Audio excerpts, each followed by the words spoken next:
হাজার বছর ধরে আমি পথ হাঁটিতেছি পৃথিবীর পথে।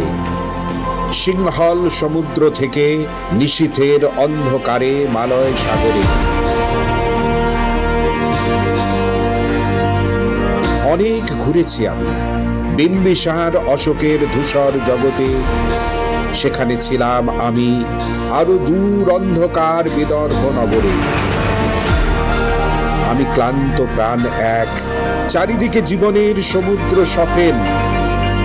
আমারে দুমুহূর্ত শান্তি দিয়েছিল নাটোরের বনলতা সেন।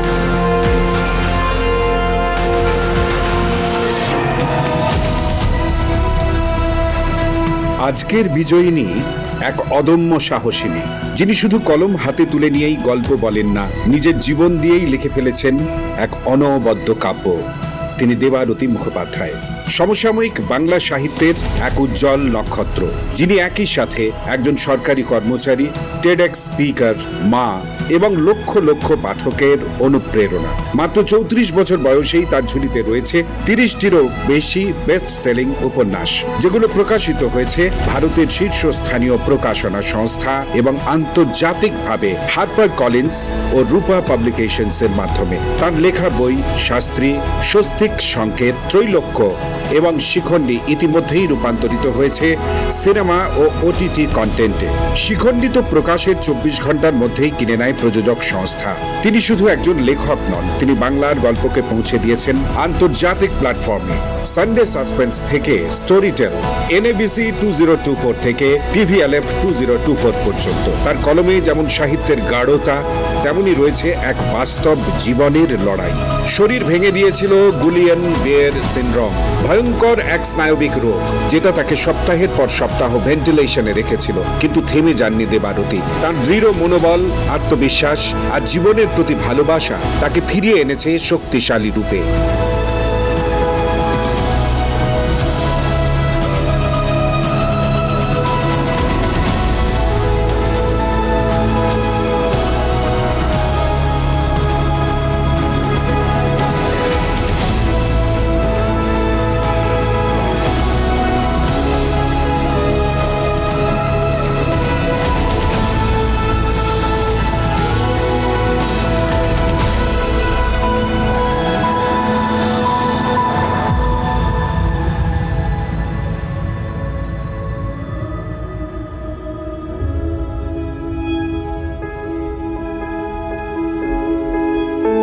এবার সময় এসেছে আজকের নতুন গল্প শোনার। আসুন আজকের বিজয়িনীর পথ চলার গল্প শুরু করি। মেয়ের সম্বন্ধে আমি কি বলবো, আমার বলার শেষ নেই। মানে ছোট থেকেই আমার মেয়ের অন্যরকম একটা প্রতিভা ছিল, যেটা আমি প্রতি মুহূর্তেই আমি ফিল করতাম। যখন আমি কখনো বাইরে যেতাম, প্রথমেই ও স্টেশনে গেলেই প্রথমেই ওকে বই কিনে দিতে হবে। ওর একটা জেদ, অন্য কিছু লজেন্স বিস্কুট কোনো কিছু ওর ডিম্যান্ড নেই। ওর এক জামা কাপড়, ওর একমাত্রই ডিম্যান্ড ছিল বই। এরপরেও আস্তে আস্তে ক্রমশ বড় হতে লাগলো। ওর চিন্তা ভাবনা, চলাফেরা সব কিছুর মধ্যেই একটা অস্বাভাবিক ব্যাপার, মানে সাধারণ লোকের মতো নয় আর কি। সাধারণ বাচ্চারা যেমন ছোটোবেলায় আমি দেখেছি বাচ্চারা এই পুতুল খেলে, এই রান্নাবাটি খেলনাবাটি খেলে, এসব আমি ওকে কোনো দিনই করতে দেখিনি। দেবারতী মুখোপাধ্যায়, অর্থাৎ আমার থেকে 10 বছরের ছোট বোন। সম্পর্কে মাস্তুতো, কিন্তু সব তুতো এবং তেতো বাদ দিয়ে আসলে আমরা খুব কাছাকাছি। ছোটোবেলায় এবং এখনও অনেকটা সময় একসাথে কেটেছে, ভবিষ্যতেও কাটবে। ওর যেটা মূল শক্তি, সেটা হলো শক্তি। যেই শক্তি চারপাশে গিজগিজ করছে, কিন্তু ওর মধ্যে ভগবান একটু বেশি করে ভরে দিয়েছে। সেটা হচ্ছে হার না মানার শক্তি। ওকে অজস্রবার হারিয়ে দেওয়ার চেষ্টা করা হলেও সেটার বিপক্ষে দাঁড়িয়ে লড়াই করার শক্তি, যেটা আমাদের মধ্যে কম বেশি সবারই আছে, তবে ওর মধ্যে বড্ড বেশি আছে। এবং এই শক্তিতেই ও উঠে দাঁড়িয়েছে, ভবিষ্যতে বিশ্বজয় করবে বলে আমার আশ্বাস। ওর সম্বন্ধে কি বলবো, স্ফুলিঙ্গ, স্পার্ক। কারণ আমাদের সেই সময় থেকে শুরু করে এই সময় অবধি মেয়েদের বিশেষ করে যে চেপে দেওয়ার যে একটা চেষ্টা, যেটা এখন অনেকটাই নেই, কিন্তু সেই সময় তো যতটা ছিল, সেই থেকে শুরু করে আজকে অবধি ও একটা উদাহরণস্বরূপ। পুরুষ হিসেবে আমরা যে সুযোগ সুবিধাগুলো পেয়ে থাকি ও অনেকটা পায়নি, সেটাও নিজে ছিনিয়ে নিয়েছে এবং ভবিষ্যতে সেটা প্রতিষ্ঠা করবে। ম্যাডামের সঙ্গে আমার পরিচয় 3-3.5 বছর ম্যাডামের সঙ্গে পরিচয়। ম্যাডাম আমার কাছে বস হিসাবে নয়, আমার দিদির মতন পুরো আমার সঙ্গে পুরো ম্যাডামের যেমন রিসেন্ট একটা সিনেমা বেরিয়েছিল লেখা গল্পের ওপরে, মিঠুন চক্রবর্তী অভিনীত শাস্ত্রী। ওটাই বলছি তো যে ম্যাডামের লেখা গল্পের ওপরে মিঠুন চক্রবর্তীর শাস্ত্রী সিনেমাটা বেরিয়েছিল। হ্যাঁ, আরেকটা যেমন আছে নুসরত জাহান, শাশ্বত চট্টোপাধ্যায় আছে স্বস্তিক সংকেত, ওটা আগে হয়েছিল, এটা পরে। ওর একটা অসাধারণ কোয়ালিটি আছে, সেটা হচ্ছে নিজেকে এগিয়ে নিয়ে যাওয়ার, নিজেকে সমাজের কাছে প্রতিষ্ঠা করার, এবং সেটাও সৎ উপায়, যেটা সচরাচর এই যুগে খুব একটা দেখতে পাওয়া যায় না। মানুষ আজকাল অনেকটাই কম্প্রোমাইজড অনেক দিক থেকে, ওর ক্ষেত্রে সেটা নেই। ওর জীবনের অনেক ক্রাইসিস গেছে, তার মধ্যে হালফিলে যেটা গেল গত কয়েক বছর আগে হসপিটালের আর কি সেই লড়াই, ওকে মৃত্যু মুখ থেকে আমি ফিরে আসতে দেখেছি, এবং যে অবস্থায় প্রায় অর্ধেক শরীর প্যারালাইজড, পুরো মুখটা বেঁকে যাওয়া, সেখান থেকে ব্যাকআপ মুখ সোজা নয়, গোটা নিজের পার্সপেক্টিভকে আবার সেই জায়গায় এনে দাঁড় করানো কম লড়াই নয়। এটা আমাদের কাছে শিক্ষণীয়। আমি চাইব বর্তমান প্রজন্ম দেবারতীকে দেখে শিখুক যে লড়াই যেন বন্ধ না হয়, পরিস্থিতি যাই হোক আমরা যেন লড়তে লড়তে সারাটা জীবন কাটিয়ে দিই হাসিতে, আনন্দে। আমি জানি ব্যক্তিগতভাবে ও অনেককে অনেক কিছু দেয়, হয়তো বই দেয় বা জ্ঞান দেয়, যেটুকু ও জানে, এবং শুধু ও নয়, ওর কর্তাও দেয়, আমি সেটাও জানি। সুরজিৎ এবং ওর যে কম্বিনেশনটা, এটা অনেকটা কি বলবো, ওই আর কি লাট্টু আর লেত্তির মতো, যারা আপনারা ছোটোবেলায় খেলেছেন, এটা টেনে ছাড়লে তবে ওটা ঘোরে। দেবারতীর সাথে আমার প্রথম পরিচয় ইঞ্জিনিয়ারিং কলেজে পড়তে গিয়ে, সেই প্রথম ফার্স্ট ইয়ার থেকে। খুব মজারভাবেই পরিচয় হয়েছিল ওর সাথে আমার। আমরা দুজনেই র্যাগিংয়ের ভয়ে অন্য একটা ঘরেতে গিয়ে বসেছিলাম। তো আমি আর আমার দুই বন্ধু বসেছিলাম, হঠাৎ দেখলাম দরজা খুলে একজন ঢুকলো। তো তখন যেহেতু প্রথম দিন ছিল, প্রথম সপ্তাহে, তো আমরা আমাদের সেম ইয়ারের স্টুডেন্টসদেরও আমরা খুব একটা কেউ কাউকে চিনতাম না। তো আমি যে মেয়েটা ঢুকলো তাকে ভাবছি কি সিনিয়র নাকি আমাদেরই ব্যাচমেট, আর যে মেয়েটা ঢুকেছে সেও একটু গম্ভীরভাবে আমাদের দিকে তাকিয়ে বলছে কোন ইয়ার। তো আমি তো ভয়ে ভয়ে বললাম ফার্স্ট ইয়ার। তারপর বলে যে ও তোরা ফার্স্ট ইয়ার, ঠিক আছে। আমি ভাবছিলাম তোরা বোধ হয় সিনিয়র, সেই জন্য আমিও তোদেরকে জিজ্ঞাসা করলাম, আমিও ফার্স্ট ইয়ার। তো এভাবে আমাদের পরিচয় হয়েছিল একটা র্যাগিংয়ের সূত্রপাত ধরে আর কি। তো তখন ওর 18 বছর মাত্র বয়স। তো 18 থেকে সেই 18 বছর বয়স থেকে এখনও পর্যন্ত 35-36 বছর পর্যন্ত আমরা প্রায় 18 বছর একসাথে আছি। আমাদের বিয়ে হয়েছে 2015 সালে, বাট আমাদের সম্পর্ক সাবালক হয়ে গেছে, হয়েই গেছে প্রায় বলা চলে। তবে কিছু কিছু কমন জিনিস ছিল যেটা ওকে আর আমাকে অনেকটা কাছে এনেছিল। তার মধ্যে একটা জিনিস হচ্ছে বই পড়া, যেটা ও প্রচুর বই পড়তো, আমিও প্রচুর বই পড়তাম। সিনেমা নিয়েও বেশ কিছু আলোচনা হতো। আমাদের কলেজটা ছিল একটা খুবই সুন্দর জায়গায়। আমরা যেখান থেকে পাস করেছি, শ্রীরামপুর গভর্নমেন্ট ইঞ্জিনিয়ারিং কলেজ, সেটা একদম গঙ্গার ধারে। গঙ্গার অপোজিটেই ছিল ব্যারাকপুর, আর আমাদের এপারে ছিল শ্রীরামপুর, যেটা একদম আমাদের কলেজটা ছিল একদম গঙ্গার একদম ধারে, মানে আমাদের কলেজ থেকে রাস্তা পেরিয়েই গঙ্গা। তো আমরা ওই গঙ্গার ধারে ধারে হাঁটতাম, গল্প করতাম, এরকমভাবে অনেক আমরা ভালো ভালো সময় কাটিয়েছি। ওর জীবনে 3 জন পুরুষের ভূমিকা খুব বেশি। 3 জন পুরুষ বলছি, 2 জন পুরুষ আর 1 জন হাফ পুরুষ, ওর বাবা, আমি এবং আমাদের ছেলে ঐতিহ্য। তো এই 3 জনের জন্য ওর সবকটা সত্তা, মা সত্তা, স্ত্রী সত্তা, মেয়ে সত্তা, সবকটা সত্তার মিশেল নিয়ে একটা নতুন সত্তা গড়ে তুলে আমাদের 3 জনকে আগলে রাখে। স্বভাবগতভাবে ও প্রচণ্ড আবেগপ্রবণ, প্রচণ্ড বাচ্চাসুলভ মানসিকতার, এবং সেটার জন্য অনেক রকম আবদার করে, যে আবদারগুলোকে আমাকে, ওর বাবাকে বা ইভেন আমার ছেলেকেও মেটাতে হয়, এবং আমরা সেটা খুব খুশিমনেই মেটাই। এবং আমাদের মধ্যে তুই তোকারি সম্পর্কটাই ছিল। ইভেন বিয়ের আগে পর্যন্তও আমরা তুই করেই সম্বোধন করতাম, কিন্তু বিয়ের পর যেহেতু একটা সামাজিক রীতিনীতি বা প্রোটোকল বলা চলে, তো সেই জন্য আমরা অনেক প্র্যাকটিস করে, যেমনভাবে আমরা ইঞ্জিনিয়ারিংয়ের নানা রকম টেকনিক্যাল জিনিস প্র্যাকটিস করতাম কম্পিউটার ল্যাবে, সেরকমভাবে প্র্যাকটিস করে আমরা তুই থেকে তুমিতে এসেছি। আজও আমাদের কথায় কথায় ঝগড়া হয়, আবার সেই ঝগড়াটা কিন্তু আমাদের দিনের শেষে মিটেও যায়, এবং আমরা পরবর্তী ঝগড়ার জন্য আবার তৈরি হয়ে যাই। তো এভাবেই আমরা চলি। এবং দেবারতীর আরেকটা আবেগ সত্তার সাথে ওর মধ্যে আরেকটা যেটা সত্তার বড় সত্তা আছে, সেটা হচ্ছে প্রতিবাদী সত্তা। মানে সেটা সমাজের মধ্যে হোক বা পরিবারের মধ্যে হোক বা নিজেদের মধ্যেও হোক, যেখানে কোনো রকমভাবে যদি কোনো নেগেটিভ বা অন্যায় ঘটে ও সেটার প্রতিবাদ করেই ছাড়বে। মানে সেটাতে সমাজ কি বলছে বা বাইরের লোক কি বলছে, বাবা কি বলছে, হাজব্যান্ড কি বলছে, ছেলে কি বলছে, ও সেটাকে কিন্তু কোনো রকম কেয়ার করে না। সেটা যদি সত্যি থাকে তো সেই সব সময় সত্যির পাশেই দাঁড়িয়ে থাকে। নিজেকে অনেকভাবে ভেঙেছে, গড়েছে, অনেকবারও ভেঙে পড়েছে এবং সেখান থেকে ও নিজে আবার একজন ফিনিক্স পাখির মতো উঠে দাঁড়িয়েছে। সেটাই আমি বলবো যে অদম্য ইচ্ছাশক্তি দরকার, সেটাকে ও প্রতিনিয়ত নিজের সাথে যুদ্ধ করে, সমাজের সাথে যুদ্ধ করে ও সেইটাকে এই জায়গায় এনে দাঁড় করিয়েছে। অনেক সময় আমরা হয়তো সাহায্য করতে চেষ্টা করেছি, বাট আমার মনে হয় যে আমাদের সাহায্য না করলেও ওর নিজস্ব যে ইচ্ছাশক্তি, সেটার জন্যই ও এই জায়গাতে নিজেই একা হয়তো চলে আসতে পারতো। আমরা শুধুমাত্র ওকে অ্যাজ আ ব্যাকআপ হিসাবে হয়তো কিছুটা সাহায্য করতে পেরেছি, তাছাড়া আর কিছু না।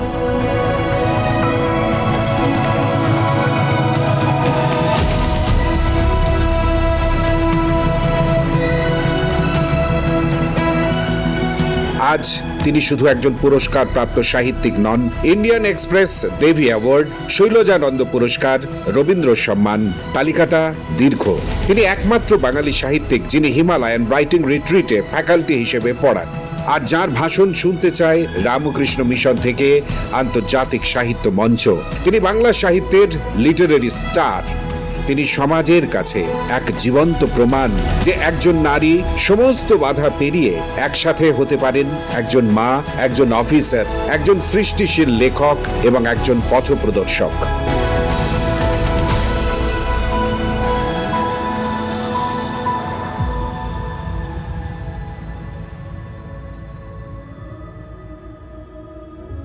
আসলে আমি যেটা অনুভব করেছি যে আমরা যতই লিঙ্গ সাম্যের কথা বলি না কেন, জেন্ডার ইকুয়ালিটির কথা বলি না কেন, এখনও কিন্তু সমস্ত প্যারামিটারকে যদি স্ট্যাটিক করে একটি ছেলে এবং মেয়ের স্ট্রাগেলটাকে টেস্ট করা যায়, একটা মেয়ের স্ট্রাগেল কিন্তু 10% হলেও সেখানে বেশি।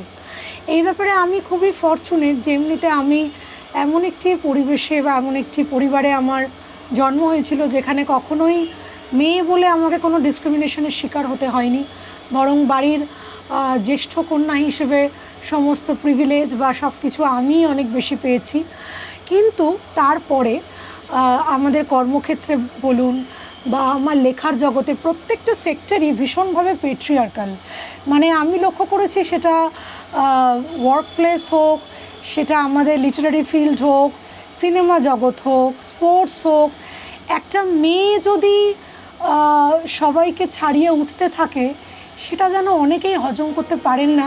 শুধু যে পুরুষরা হজম করতে পারেন না সেটা নয়, অনেক পুরুষ যেমন হজম করতে পারেন না, অনেক নারীরাও হজম করতে পারেন না। যে কারণে পুরুষতন্ত্র কিন্তু শুধু পুরুষের হয় না। পুরুষতন্ত্র বা patriarchy is a mindset. It can be মানে এটা কোনো পুরুষেরও থাকতে পারে, কোনো নারীরও থাকতে পারে। যেমন এই প্রসঙ্গে বলি, আমরা এটা আমি এই নিয়ে অনেক জায়গায় বলেওছি, লিখেওছি। আমরা সবাই জানি যে পৃথিবীতে প্রথম নোবেল পুরস্কার পেয়েছিলেন Madame Curie, Marie Curie. Mary কুরিকে যখন উনি প্রথম নোবেল পুরস্কার পেলেন, তারপর যখন দ্বিতীয়বারের জন্য নোবেল পুরস্কারে মনোনীত হলেন এবং ওকে যখন রয়্যাল সোসাইটির ফেলো, রয়্যাল সোসাইটির ওপরে বসানো হলো, ওনার এগেনস্টে একটা বিশাল পুরুষ বিজ্ঞানীদের লবি অ্যাক্টিভ হয়ে উঠল। যে কারণে একটা মিথ্যা ওনাকে নানা রকম অপবাদ দিয়ে, নানা রকম চারিত্রিক অপবাদ দিয়ে তাকে টেনে নামানো, এরকমও বলা হলো তিনি যদি নোবেল পুরস্কার নিতে না যান তাহলেই ভালো হয়, কারণ সুইডেনের রাজার হাত থেকে তিনি পুরস্কার নেবেন। তো কিন্তু সেগুলোকে তিনি কোনো রকম গুরুত্ব না দিয়ে, সেগুলোকে উনি পরোয়া না করে কিন্তু এগিয়ে গেছেন। আর আজকে দেখুন, এত বছর পরে আমরা কিন্তু মেরি কুরির অ্যাচিভমেন্টকেই মনে রেখেছি। মেরি কুরিকে কারা নোংরা বলেছিলেন, কারা কুৎসা করেছিলেন, তারা কিন্তু হারিয়ে গেছেন ইতিহাসের গর্ভে। আমার যেহেতু বয়স কম এবং আমি যেহেতু একজন মেয়ে এবং আমি যেহেতু একজন সমাজে বলার মতো একটা রেসপেক্টেড চাকরি করি এবং আমি কিন্তু কোনো বোহেমিয়ান লাইফস্টাইল লিড করি না, আমার একটি সংসার আছে, আমি একজন মা, আমি একজন স্ত্রী, এই যে একটা কম্বিনেশন, এটাকে কিন্তু অনেকজনই ঠিক হজম করতে পারেন না। যে কারণে আমি দেখি আমার যখন কোনো অ্যাচিভমেন্টস হয়, আমি যখন গত বছর শৈলজানন্দ পুরস্কার পেলাম, শৈলজানন্দ পুরস্কার এত অল্প বয়সে খুব কম লেখকই পেয়েছেন, এটা কর্তৃপক্ষই বলেছিলেন। তো সেই সময় কিন্তু সেরকম তারা কিছুই বলেন না। আমি যখন আমেরিকায় বঙ্গ সম্মেলনে বাঙালির লেখকের প্রতিনিধিত্ব করতে গেলাম, আমি যখন টেডেক্সে গেলাম, বা আমি বিভিন্ন যে এত প্রত্যন্ত বইমেলায় যাই, আমার যখন বই হার্পার কলেজ থেকে প্রকাশিত হলো নারাজ, তখন কিন্তু তারা কিছু বলেন না, তখন তারা সেগুলোকে উপেক্ষা করেন। কিন্তু আমার জন্য কোথাও একটা কোনো মানে কোনো কিছু কুদ ধরার মতো কিছু পান, সঙ্গে সঙ্গে কিছু মানুষ কিন্তু রেড়ে করে ঝাঁপিয়ে পড়েন। এবং এক্ষেত্রে অনেক ক্ষেত্রেই কিন্তু এটা একপাক্ষিক, অর্থাৎ কোথাও থেকে শুনে উইদাউট অথেন্টিকেশন, উইদাউট ভেরিফিকেশন তারা কিন্তু আমাকে নিয়ে নানা রকম ট্রোল করতে লেগে পড়েন। ছোটোবেলায় আমাকে আমার এক দাদু এক কথা বলেছিলেন যে অ্যাসেট আর লায়াবিলিটি কি, উনি বোঝাচ্ছিলেন আমাকে যে অ্যাসেট কী আর লায়াবিলিটি কী। তো আমাকে বললো যে বলতো, তুই ধর ব্যাংক থেকে 20 লাখ টাকা লোন নিলি, তোর কাছে 20 লাখ টাকা এলো, তাহলে সেটা তোর কাছে অ্যাসেট না লায়াবিলিটি? তো আমি তখন 6-7-এ পড়ি, আমি বললাম আমার কাছে 20 লাখ টাকা এলো মানে সেটা আমার কাছে অ্যাসেট। তখন বলেছিলেন যে না, যেহেতু লোনটা ব্যাংকে ফেরত দিতে হবে, সেটা কিন্তু তোর কাছে লায়াবিলিটি, আর ব্যাংকের কাছে তোর টাকাটা যেটা জমা আছে সেটা ব্যাংককে তোকে ফেরত দিতে হবে সুদসহ, সেটা তোর কাছে অ্যাসেট, ব্যাংকের কাছে লায়াবিলিটি। তো এরকম বলার পরে আমাকে উনি বলেছিলেন যে পৃথিবীতে সব থেকে বড় অ্যাসেট কী বলতো? এবার আমি বলছি যে টাকা। বলছে না, টাকা নয়, টাকা অবশ্যই একটা খুবই বড় asset, money is a very powerful asset, কিন্তু মানি মানে অর্থ, যশ, খ্যাতি, বৈভব, সম্পত্তি, এই অ্যাসেটের থেকে অনেক বড় যে অ্যাসেটটা, সেই অ্যাসেটটা হচ্ছে চরিত্র। তার কারণ হচ্ছে টাকা চলে গেলে কিন্তু আবার ফেরত আসে। আমরা অনেক উদাহরণ দেখেছি যে কোনো একজন মানুষ সর্বশান্ত হয়ে গেছেন, ব্যাংকরাপ্ট হয়ে গিয়ে তিনি আবার পরে ঘুরে দাঁড়িয়েছেন। সম্পত্তি চলে গেলেও তার নিজের পরিশ্রমে ফেরত আসে। অনেক সময় রেপুটেশনও কেউ কোনো ভুল করে ফেললে পরে সেটাকে ক্রমাগত চেঞ্জ করে ফেরত আসে। কিন্তু মানুষের চরিত্র এমন একটা জিনিস যে চরিত্র যদি একবার চলে যায় সেটা কখনো ফেরত আসে না। তাই তোর চরিত্রটা তোর জীবনের সবচেয়ে বড় অ্যাসেট হবে, এটা মনে রাখুন। আমি যুগের সঙ্গে তাল মিলিয়ে চলতে বিশ্বাসী, তার কারণ যুগের সঙ্গে যে নিজেকে অভিযোজিত না করতে পারা যায়, তাহলে ডাইনোসর বা ডোডো পাখি কেউই আর অস্তিত্ব তাদের ছিল না। তো সেইভাবে আমি মনে করি এখনকার দিনে যেটা বলছিলাম, এত এন্টারটেনমেন্ট মোড, সেক্ষেত্রে লেখকদের যদি বা বই বাজারকে, বই সাহিত্যকে বাঁচিয়ে রাখতে হয়, along with quality, along with ভাষা, অভিনব কন্টেন্ট, অভিনব প্লট আমার মনে হয় খুবই জরুরি। আর আমার কাছে আপনি খ্যাতি, আমার এত জনপ্রিয়তা, সেসব নিয়ে জিজ্ঞাসা করলেন।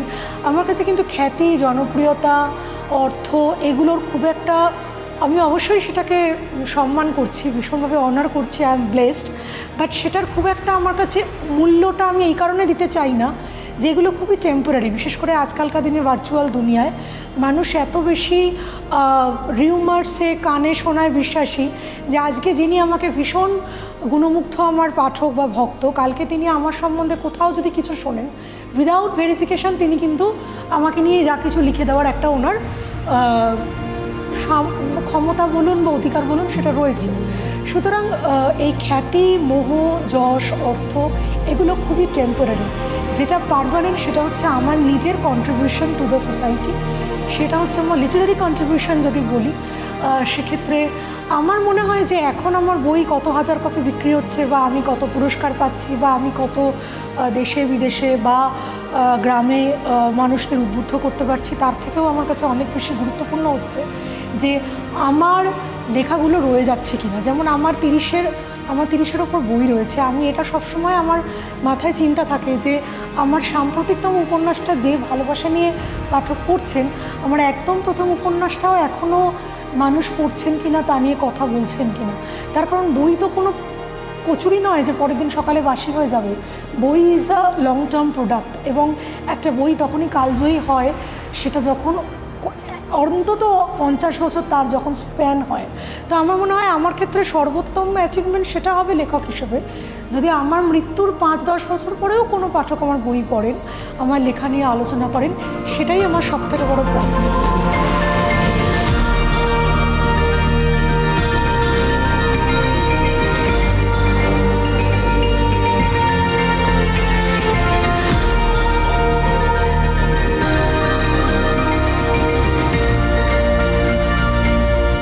তিনি লেখেন কারণ তিনি বাঁচেন, তিনি সাহসী কারণ তার কলমে থাকে সমাজ, ইতিহাস আর আত্মার কথা।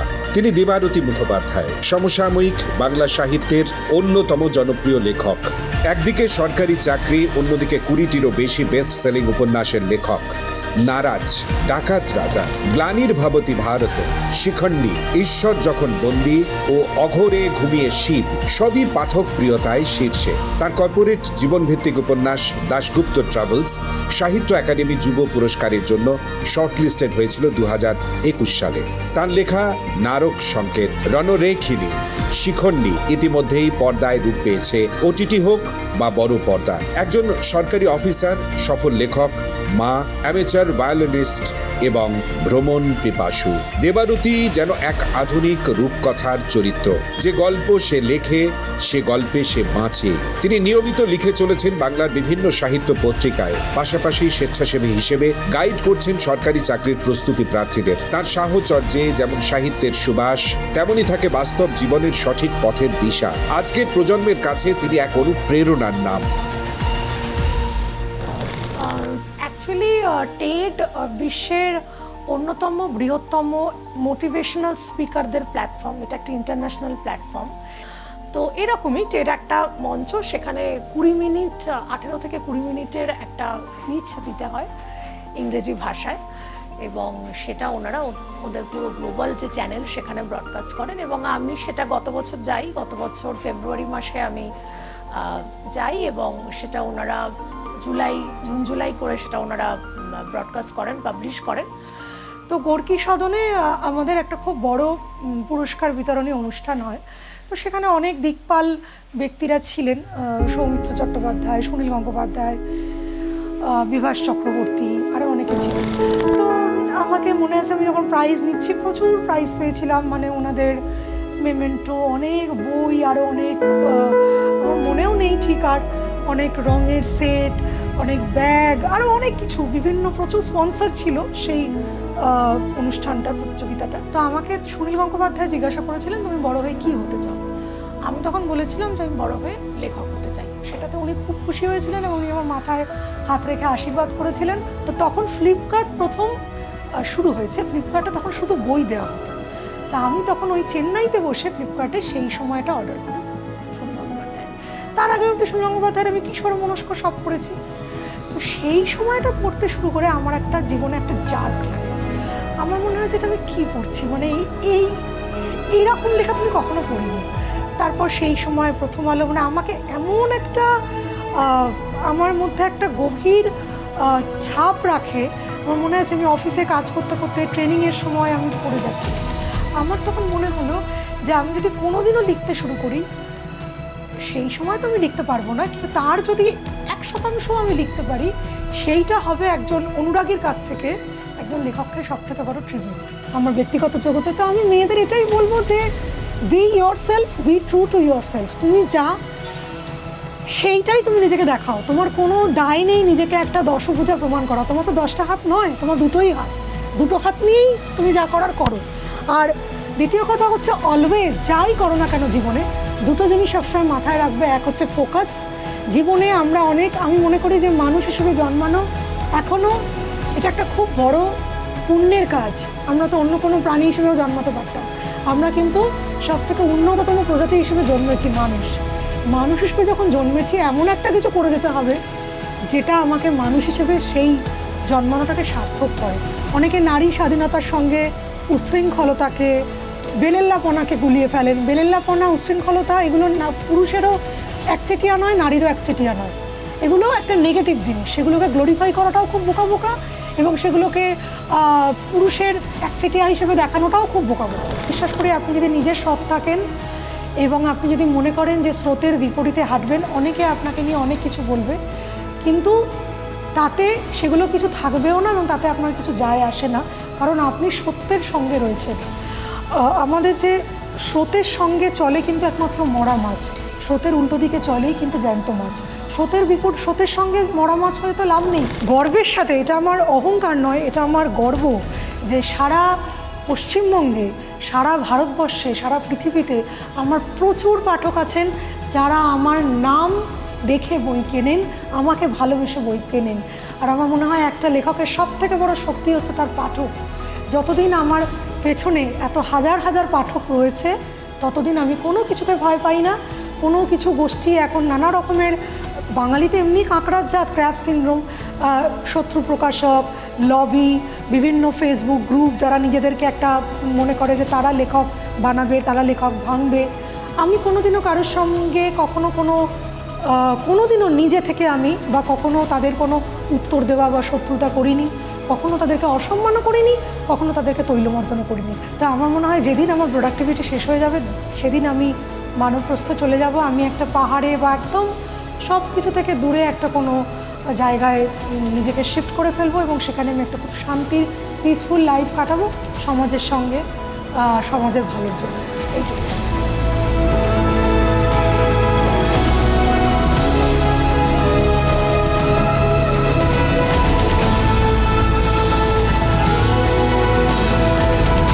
আজকের বিজয়িনী দেবারতী মুখোপাধ্যায় আমাদের দেখিয়ে দেন স্বপ্ন কখনো ছোট হয় না, শুধু দরকার থাকে একটুখানি সাহস, অধ্যাবসায় আর ভালোবাসা।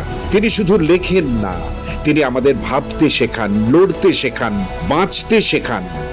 নারী কেবল ইতিহাসের পাতায় নয়, নারী ইতিহাস গড়ার পথে, বিপ্লবের আঁচলে, সাহসে, বেদনাতে। বিজয়িনী, যে প্রতিটি নারীর অন্তরে সাহসের নাম।